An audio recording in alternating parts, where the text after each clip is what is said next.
প্রথমেই আপনাকে বাংলা সুমন অফিসিয়ালি স্বাগত। আজকে চলে এলাম আবারও নতুন একটি ভিডিও নিয়ে। ভিভিডিসি নিউজ সংক্রান্ত আবারও নতুন একটি ভিডিও নিয়ে আজ চলে এলাম। ভিভিডিসি কর্মীর জন্য সুখবর, ভিভিডিসি কর্মীদের সাইকেল প্রদানের ঘোষণা। হ্যাঁ, চলুন আজকের ভিডিওর মাধ্যমে দেখে নেওয়া যাক কোথাকার ভিভিডিসি কর্মীদের সাইকেল প্রদান করা হলো।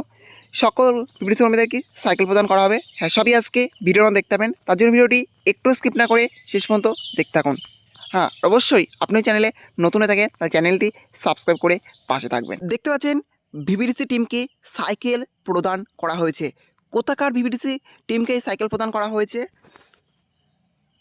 গরিবপুর গ্রাম পঞ্চায়েত, অর্থাৎ মুর্শিদাবাদ জেলার গরিবপুর গ্রাম পঞ্চায়েতের ভিভিডিসি টিমকে সাইকেল প্রদান করা হয়েছে। যেখানে লেখা আছে ভিভিডিসি টিম গরিবপুর গ্রাম পঞ্চায়েত।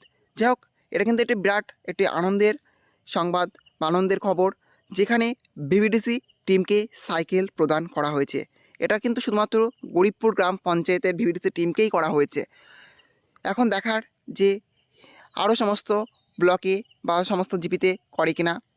এখনও পর্যন্ত কিন্তু সেরকম কোনো আপডেট আসেনি যে অন্যান্য ব্লকে বা পঞ্চায়েতে ভিভিডিসি টিমকে সাইকেল প্রদান করা হবে। এখানে শুধুমাত্র গরিবপুর গ্রাম পঞ্চায়েতের ভিভিডিসি টিমকেই এই সাইকেল প্রদান করা হয়েছে। এটা ছিল একটি বিরাট বড় আনন্দের সংবাদ। এই ছিল আজকের আপডেট। ভিডিওটি ভালো লেগে থাকলে অবশ্যই লাইক, শেয়ার এবং কমেন্ট করবেন এবং এই ধরনের নতুন নতুন ভিডিও সবার আগে পাওয়ার জন্য চ্যানেলটা অবশ্যই সাবস্ক্রাইব করে রাখবেন।